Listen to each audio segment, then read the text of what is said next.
All right. My name is Paul Scheck Snyder. I am a local New Iberian. I'm an artist and a illustrator, author. And this panel is to talk about the Sculptor presentation, creating the James Lee Burke sculpture statue. I want to thank you all for attending. We have up here Shirley Scarpetta, who is the sculptor of the James Lee Burke statue. She is an award-winning artist specializing in clay and bronze sculptures. She is the daughter of two Colombian immigrants that have had an amazing ancestry background of poetry and art. She entered her very first piece of pottery at the Boss Gallery in Lone Star College, where she won first place and the gallery purchased her very first piece of art. She went on to show her portfolio to the famous Glasgow School of Art and studied mold making.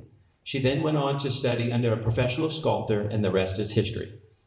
Her public monumental projects include a 750 bronze sculpture of a wildcat for Cypress Woods High School, station agent Ken Walden that sits on the guardrail at the depot, which was commissioned by Mayor Gretchen Fagan of Tomball, St. Francis of Assisi in the Sam Houston State Park, and two 6-foot giraffes for Seabrook, Texas. Her future projects include Deputy Darren Goforth and a fireman for the city of Tomball. Her passion is monumental-sized sculptures as well as desktop and commissioned pieces. Sculpture has taken Shirley to incredible heights in the world of sculpture, from being a director at Da Vinci's Artist Gallery in Tomball, Texas, to participating in many group shows throughout the state, to showing her work in Galveston, Orchard Tree Gallery and Round Top, Gallery Spectra, to name a few. She has been featured and published in local magazines and newspapers and wants to continue her career in art and sculpture, where she wants to leave a legacy for her God-given ability to sculpt people of significance, show her passion for the arts, and make places beautiful with one sculpture at a time. Please welcome Shirley Scarpetta. Thank you so much, everybody, for coming. It's been an incredible journey to get you guys to have James Lee Burke, the statue. He sent me a personal letter. He saw the piece and was just an amazing letter that for a personal thing I'll always cherish. I didn't realize while doing the statue how amazing the fan following is. So thank you all for being a part of that, and I'm looking forward to seeing the unveiling today. I tried to do a little slideshow for you guys. I think some of you have already seen it. So Not now, we have questions first. Okay. We're gonna kind of take you back and see kind of how you got started. So before we talk about that whole process of doing the James Lee Burke statue, so where were you born and how did you get interested in that? And because one just doesn't say, I want to do sculptures and monumental sculptures in bronze. So how did that happen?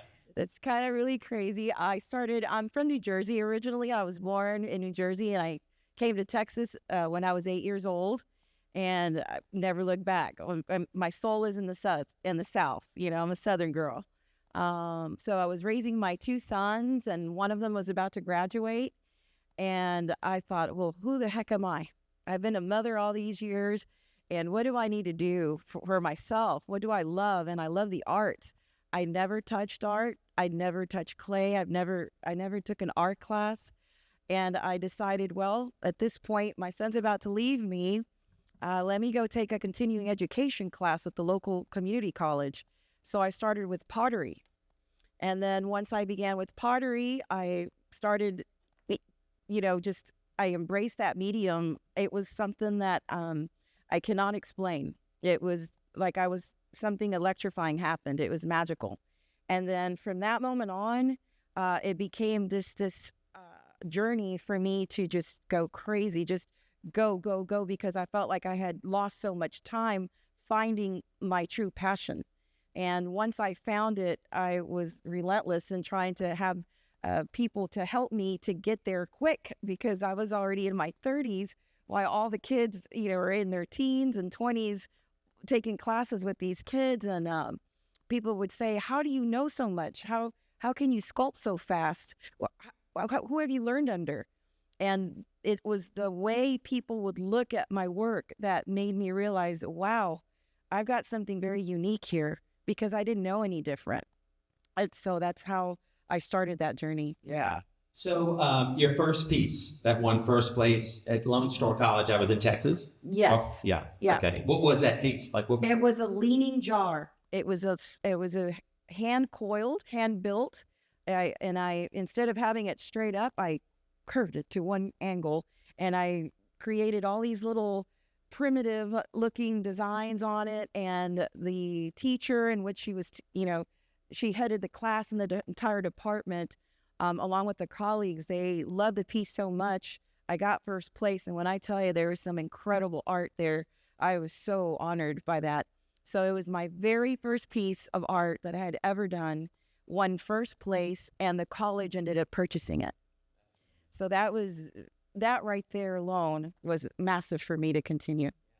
Then you showed your portfolio to the Glassell School of Art. Where is that located? That's in the Museum District in Houston, Texas, it's run by the University of St. Thomas, the wing, one of the art wings for them. And it was a prestigious place to enter, and so I was humbled to do that. Cool. And you studied mold making. So, like, what is that? So mold making, you're going to see some of the video. Mold making is just a huge process in the development of a casting to get to bronze. Okay. Okay. Whatever that means. I see, visual. I did one sculpture class. I studied at LSU in painting and drawing. And well, I took a sculpture class. You have to kind of take watercolor, whatever, all these different courses. So my project was I was studying George Siegel. Do you know that artist? That artist does cast figures, all white.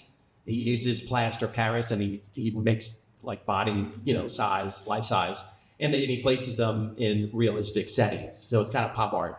So I'm like, all right, I'm going to do that. I'm going to do that. So I read all about him, and I said, okay, I'm going to cast my arm, hold in like a pencil, and then it'll be like drawing my self-portrait. So I do all that. I get the plaster Paris, gauze strips, same kind that you use for a cast, if you break your arm.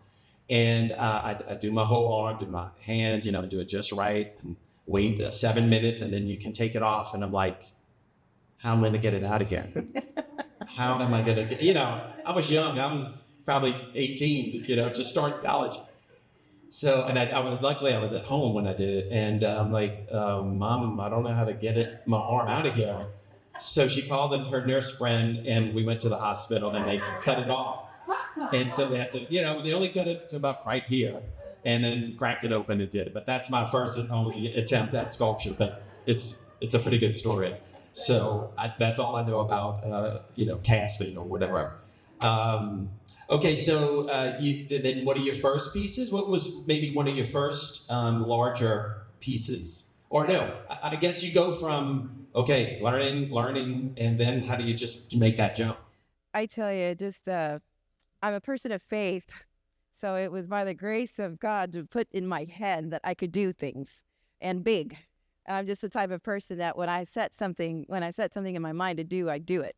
And at the time, my oldest son was at his high school, and we did not have a mascot, and we needed a mascot for the school. So I took it upon myself after I had learned 7 months. I learned after the Glassell school, it wasn't fast enough for me. I needed to get it done. That's just how I felt. So I learned under a private sculptor in Houston. He was a renowned sculptor, never had taught before. He decided he just wanted to do some extra time and give some of the craft to others. So there were 4 ladies that decided to sign up for his class. And I went for 7 months, 1 day a week, 3 hours a day, and learned under this man and took absolutely everything I could. And then after I was done with that, I'm like, okay, I think I could do a monument. I think I'm ready. Unbeknownst to me how amazing that was to be. I just decided, I went up to the school officials, and I had meetings, and I developed drawings, and I developed a maquette, which is a small version of what a sculptor does for the life-size pieces, so that you can manipulate and arrange it if need be. And I started, and I created, they gave me the project to do a 10-foot wall cut. and it sits in front of the school, and it is massive. It's about a 750-pound piece, and it's on top of a brick. All the students had donated for 2 years, and it is just magic. That's how it began for me. The principal there allowed me the opportunity to do that. Here's this stay-at-home mom at that point, thinking I could conquer the world. And I wanted to prove to my children and to anyone that you can set your mind to do anything you do. You set your mind to do it, you can. The sky is the limit for everyone, and I'm a firm believer in that. I think testimony, I think over the years now, I've just kind of tucked down my head, and I've not focused on anything else but trying to perfect my craft. And it'll take forever. I'll never say I'm a master, ever. I will always be a student of the arts, but it is my utter passion to share that with the world. Awesome. How did you jump from that piece to like a figure? Because that would be intimidating. It was intimidating. Yeah. Faces are unbelievable. We all have them. We all have faces, but each and every one of us, one little tweak makes us unique. And so the next project was a St. Francis of Assisi. And it came out of nowhere. It was a friend of a friend, and people catch word, there's a sculptor, and then it just became one project after another by word of mouth. Yeah, that's great. Yeah. So let's talk a little bit about the whole James Lee Burke sculpture and how that came to be. There was a push to, there was talk always about having a sculpture or a statue of James Lee Burke in New Iberia. And I think in the past there were attempts, but I think he was not too interested in that. So I think for, it happening now, and it was all about timing. But we started meeting, a group of us in 2019, just talking about like, okay, can we do this? Who's going to talk to him? Because we need permission, and it's okay, which we did. And we thought about raise money, GoFundMe account, and all this stuff. So we put that all together. And then I think Kenny Wright is my next door neighbor. He's the minister of Church of Christ. And I think he saw the post that was on Facebook, and he said, "Oh, Paul, I know a sculptor, Shirley Scarpetta." So I'm like, "All right, great." And we had looked at several of them because we looked at several in New Orleans and whatnot. And when I got to Shirley, her pieces of faces, what you're talking about, was amazing. And I think I contacted you, and the great selling point were two things: Shirley's work, her personality, but also she was in Houston, and the foundry is in Houston, and we were worried that if we had gotten any other sculptor, that piece has to move from there to there, and so it kind of made sense. Like, oh, it'd be great if we could find somebody in Houston. You could just bring it right there, pretty quick to the foundry. So we did. She took us through the steps of what we had to do, raise at least half of the money before we even contracted with her, which we did, which was amazing. And then we signed the contract and we started the process. So, I think everybody would be interested in seeing, especially his process, on how will you start. So, yeah, I know, I know through the process, I spoke to James Lee Burke's publicist, Aaron Mitchell, and told her that, hey, this is going to happen. Well, let me back up. P.R. Burke is from New Iberia. He's the cousin of James Lee Burke. We kind of got to him to get to Jim to say, hey, can we do this? And so we had a three-way call between us. And we were shocked that he said yes, that he's like, yes, we want to do it. And so the committee all thought, and he's such a humble person. And so we thought, well, maybe we'll do a sculpture of him sitting on a bench, reading a book or something, just very kind of passive. And so we proposed that to him, and he said, no, I want to be standing up, like, commanded. But he said, that's all I want. And after that, it's up to the sculptor to decide or everything. So that really started the process there. But talking to Aaron Mitchell, the publicist, we had to get information for Shirley, the height, what he would wear, the certain dress, he loves his, types of shirt and the dress, and certainly the hat needed to be there, and then all the other little things that you'll see. So you could go ahead and talk about the process. So basically, you start with the process, you discuss it, and this is the maquette that I was talking about. It's kind of like the artist's sketch. Once I get that approved through the panels, then I do the life size. I begin with the head. Then we weld here where the body's going to be, kind of like your skeleton of a piece. There, then I start with the foam, and I glue all the foam to give it girth, to give it body. Then I start shaving the styrofoam, and I start, the blue is the wax, and then I put about a half-inch thick oil-based clay on top of the piece. And this is months and months of work. So slowly but surely, it starts coming to pass. It looks really ugly at the beginning. So this is a dirty side of sculpting, but this is the truth. This is what we do, in the sculpting world. And little by little, it starts coming, and I start doing details. This is Patty and Miss Dina. They came to approve the piece, and Mr. James Lee Burke saw it as well, and he approved it, and that was the biggest one I also wanted as well. And this is the mold making process that he was talking about, that he kept his arm in there. So it gets all cut up in pieces. So we cast it in wax, then we cast it in bronze, and it looks just like big jigsaw puzzle pieces. So this is how it kind of looks after the fact. So then you have a negative of that, and now this is all cast in bronze, and all the pieces get welded back together. So my foundry has to be very, very good at what they do to match my fingerprints and to weld and, get everything welded back. And metal and chasing is what it's called. And so sometimes I look at the piece and I can't believe I even did that, and that's where I get emotional. So now here we have the gentleman with bronze. We're welding all the bronze pieces back together, and it gets really, really sturdy, really strong. So this is just a process of getting all that back together and welded. And his hat starts coming to pass, so it's just a really, really big piece. So when you see the bronzes out there, what it takes to do, it's months and months of work. Maybe it took about a year for me on my end, correct, after we approved a piece. So here we have the chemical reaction with liver sulfur to do traditional patina color. That's all the statues that you see out there have a traditional brown patina. This is the case. It's a heat-based composition, and it's not painted. Some artists out there, some sculptors, they do paint with acrylics or oils. It just depends. But I love keeping the traditional alive quite a bit in our fine art for statues and whatnot.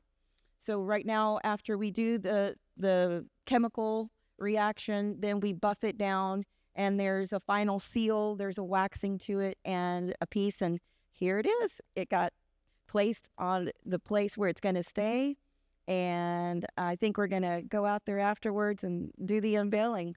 And these are some of the pieces that I've done. This is the wildcat that I was telling you guys about. This is for a subdivision, a little like Huckleberry Finn type character. Firemen, I love doing servicemen and legacy makers. And this is for a private collection. It was a gentleman that loved his wife so much, he did that for his home and their pets. So it was his wife, himself, and his pets. So I could do pretty much anything, really, when it comes to sculpting, life-size bust. I consider myself a legacy maker. Which I could do so much more than that as well. But people of significance, what he would stated, all these people have a commonality, which is to help the greater good and just be kind to humanity. And I really live for that. And so the stories I want to go throughout the United States and beyond to, bring these legacy makers back to their hometowns because they made such an impact. That's so great. Amazing process. So on our end, when we got to the maquette, the little, and how big was it? Like 18 inches? Yeah. Okay. And I think we looked at that, and the committee looked at that, and then I think the next thing you worked on the face. Yeah. And I remember, I think the biggest thing that we had, it wasn't a huge issue, but the issue was the hat, to get that right. Because, and we asked Howard Kingston at Books Along the Teche, who knows everything about James Lee Burke. He said, yeah, the hat needs to be whatever, smaller, or, he had to get that hat right. But I mean, his face was amazing, his eyes and everything. I had gone through 3 hats to get that piece right. Yeah. If it was not right, I wasn't going to do it. Okay, so I remember at some point we talked about, like, did you actually dress him in a shirt or pants? Yeah, there was a point where we had to, for modeling purposes. So sometimes I need a model, hardest thing in the world to get somebody to just stay still. It's the craziest thing. The gentleman that helped me, his name is Hector Dominguez. He's with Legacy Fine Art Foundry. He was my model. So we would put some of his shirts on his body, jean shirts, country kind of style, like Mr. Burke likes. And we would place it on it and place the wax on top of it. It was very fascinating, yes. And so after it was all approved, like you said, it probably took a year. And I remember you saying that was because of Foundry. You had to kind of work with their schedule. Exactly, right. Yeah. And so then it was time to be approved. And Patty Reed and Dina Macharan was on our board, and Peyton went also to approve it. And that was an exciting day for them and us, just to see them and see it all. And then to the Foundry and whatever. So when it was finally done, another person that was on our board, Robin Bayrard, and her family owns Bayrard Transportation, and they move things, humongous things around the world, like just incredible. I mean, it's on TV and on. So of course that was a natural fit to say, hey, could y'all go and pick up the sculpture? Yeah. And so I said, and she said, do we need a truck? I said, I don't know anything. I'm gonna talk to Shirley. So I said, Shirley, what do we need? I mean, they have any size, anything, and you said, it's just a flatbed truck, just a long bed truck. Oh, a moving truck or a flatbed truck, yeah. Yeah, so they went in their Suburban. Yeah. But I didn't tell anybody that. I wanted it to be like this big, huge thing, Yeah. Because it weighs, how much does a sculpture weigh? So after it's completed in bronze, it's probably about 200 to 300 pounds. Because it's hollow. Right. All sculptures have to be hollow because of the weight, the density of bronze. It is so dense.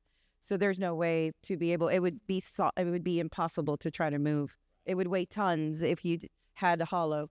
One of the great things that I take pride in is the fact that because it is public art, it's always bound for somebody to try to steal or vandalize, but we reinforce the inside with stainless steel rods. So that's a very good point to always know that it's going to take a big force to try to take that. Right. So we got it. It was at Public Works for the city for, I think we got it in February. And then I believe they poured the concrete for it on March 7th.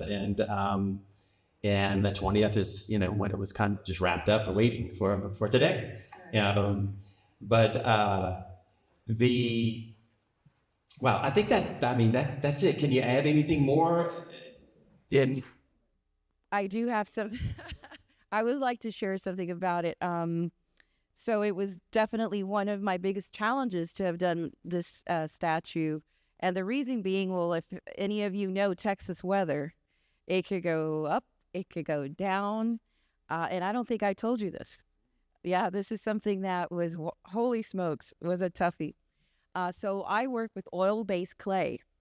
And this clay, with wet clay, you can't leave it in the air. It'll dry and crack. You always have to have it covered with plastic and always moist, with water. You have to spray it. So wet clay is a medium I love to work with. But for professional sculptors, we also use oil-based clay. Well, with the studio that I had is a giant kind of a metal room building. Well, the statue had melted. One day I get to work, after work, I'm a floral designer as well. And I get from work and I get there and that darn statue had melted. Like how much? Like melted? A lot. Like a lot melted. His face? Like everything. Oh. I had to re-sculpt Mr. James almost 3 times. Oh no.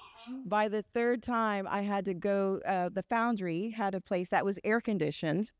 And I was able to go in and within a month and a half, get it done. When I tell you it was my biggest challenge of my life, I almost said to myself, I don't think I can do this. What am I doing? What am I doing? This was last summer during that heat wave. And I said to myself, you could push yourself to certain limits, and you tell yourself, can I do this? Can I do this? What am I going to do? And by the grace of God, it got done. And we were able to complete that piece, but that was unbelievable to accomplish. And I don't know how I did it, but I got done. Never. That's how they did. But yes, I'm telling you, never had I witnessed it, never had I been through something like that. Unbelievable. Oh my goodness, what? Yeah. So to tell you that it was honestly one of my biggest challenges, but one of the most amazing. I want to share with you that the entire time I worked with Mr. Paul right here, and the way he represented your city is really admirable. He made my process as a sculptor, is I'm very hard on myself. All of us can be, I think. To try to make it right. You have to think about so many things and hoping that you all love it and enjoy it. But the way he has a passion for the new Iberia, and the way Mr. James Lee Burke, his books and his fan following was so amazing. The whole journey has just been beautiful to witness, but I am so grateful. And I was telling my friend before I got here, I was like, I feel like I'm going to go meet my family for the first time. It's just so beautiful. This is the first time in 2 years we've been on the phone talking throughout this whole process, picture after picture, email after email, hoping everything worked well. And it worked out flawlessly. So I commend you, Mr. Paul, for the passion that you have for your community. And I'm so grateful to have had this opportunity to do this for your town. And it's just beautiful. Miss Patty has just been unbelievable as well. She lent us her home, her Airbnb. It is gorgeous. I mean, it's just so indicative. It's so representative of Louisiana and what it stands for. So I'm very grateful for so many things, but mostly for your town and just how beautiful you've embraced us. So thank you so much for that. Thank you so much. That was one of my last questions was, did you ever have any disasters? So you just answered it. Yeah. So does anyone have any questions for Shirley? Yes, sir. Should we insure this? Should we insure this? Well, that's a question for the mayor. Yeah, I think that falls under the city. Yeah, definitely. That would be a question for the mayor. Yeah. Jane could probably answer that, right? It's already insured. Right. Yeah. Jacob? Okay. Awesome. So great. So, okay, you what was this? Do you ever do anything, I, as a painter, I'll paint things and I like them, I'll put in my house because I want that one or whatever. And then I do commissions, but, and so do you ever like make something just for yourself that you want? Is that? When I feel like I just want to be extremely creative, everything that I do, it's to sell. You know how it is. The doctor sometimes they don't take care of their babies, or the gardener doesn't take care of the flowers. So as a sculptor, I don't have one piece of sculpture in my house, but I sculpt with the intention of showcasing at galleries or pretty much commissions because of the cost of bronze can be so high. That's why I think I'm so passionate about it, because it's such a fine art, and it takes quite a bit of time. Not, even if it's a little piece, it takes quite a bit of a process to do. It's not just actually, sculpting the piece and getting it done. It's sculpting, molding, wax, bronze, welding together, so it's huge. It's a huge process that I really love to share. And so you guys could be more aware of the sculptors that are out there and how difficult it is to get to this point. But I love it. It's a labor of love for me. Yeah. Going back to the insurance thing, I know when you said, when they picked up the sculpture, you said, be sure to pick up all the molds, because that is what we purchased too, right? Right. So the city has all the molds, and that is because if something should happen to me. Right. Well, you just never know. Being public art, you just never know anything. But let's say something happens. Let's say the book falls off or whatever. I mean, that could be recast and redone With that mold. with that one. Right. Yeah, that's a good thing. Yeah. But it wouldn't come out. I'm just saying. It's all welded together. I mean, I'm just saying. That's why I like bronze so much. It will not. You will get hurt first before that book. And I know during the process when you showed us the little maquette of him, I said, "Well, do you ever sell those?" Yeah. That's pretty cool. Like somebody get in like the little one, which is the first. I mean, that is like the first. Yeah. Yeah. And you do, right? What? Yes, I can. Those can be purchased depending if the client wants it.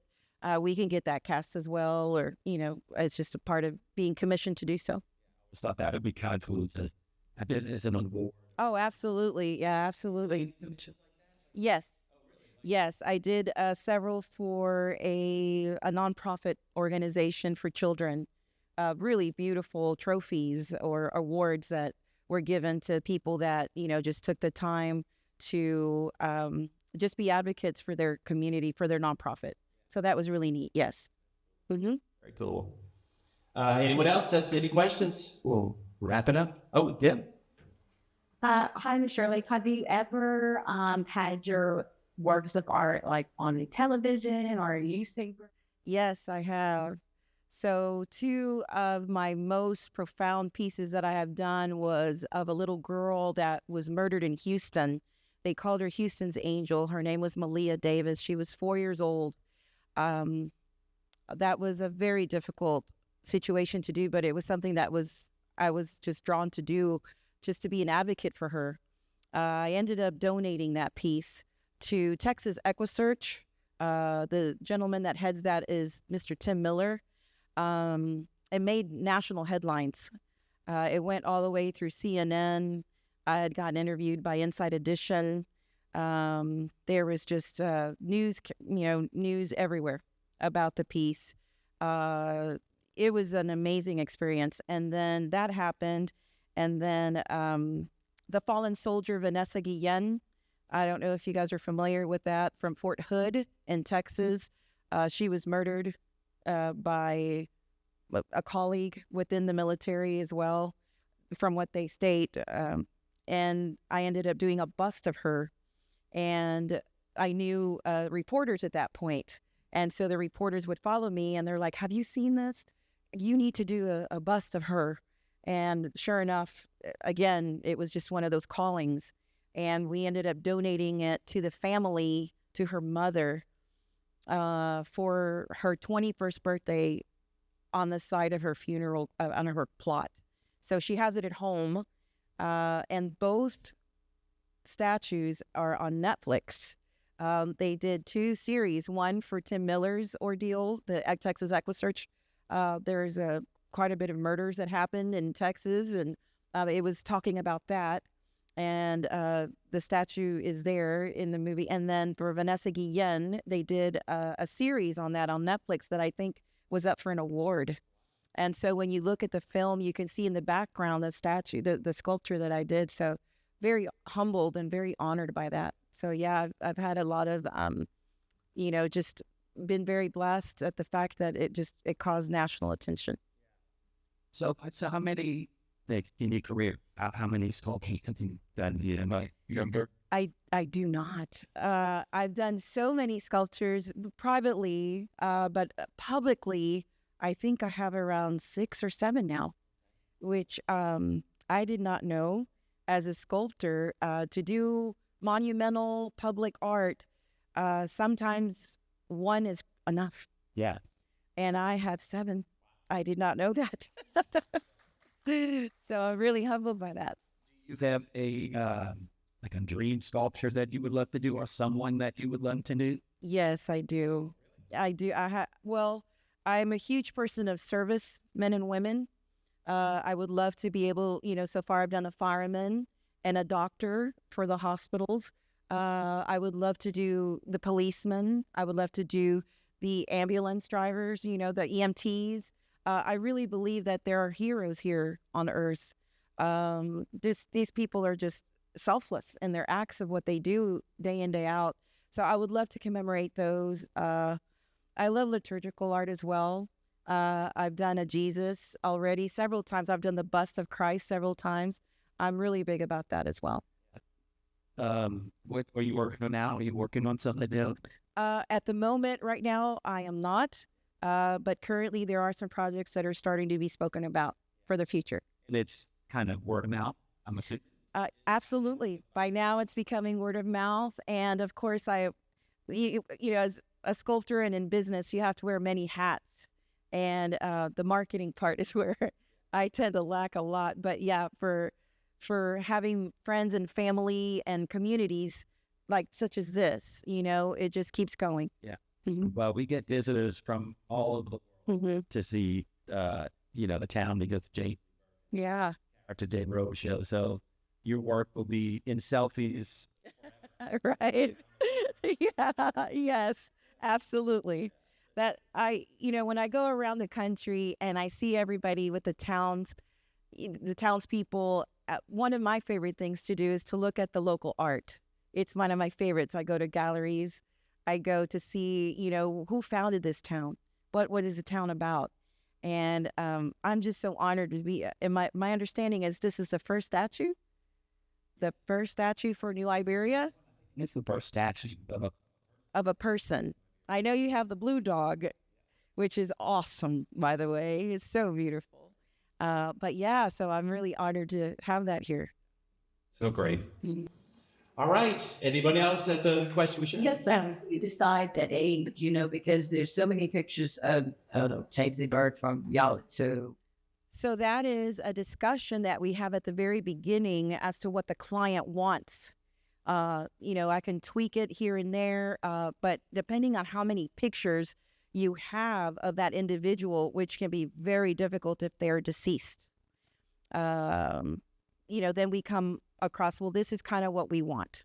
And so they had come with, you know, a certain picture for me because there are a lot of older pictures of Mr. James Lee Burke. So I was trying to, oh my gosh, I had to go, you know, further because it was a younger version that we wanted to depict. I think we got that off of I would say in the middle books of Dave Rover show, you know, the back of the cover, you know, his publicity shots, especially with that hat. That is So yeah, that's how we come across those. But yes, for a sculptor, it can be very difficult when you have to look at just pictures and to bring that person to life, to kind of just get the essence of their soul is the hardest. For me, the eyes are everything. It's the entrance to your soul. So a lot of people tell me that. They're like, how do you get that person? They look so alive. But that's one of the things I work very hard for is to get that, to capture that, the essence of a person's soul. Same thing I teach and I tell myself, you can get the eyes right. And then that's on everything else. Right. Look first. Yeah. Yeah. That's so great. Well, thank y'all for coming, and thank you, Shirley. And Thank you for having me.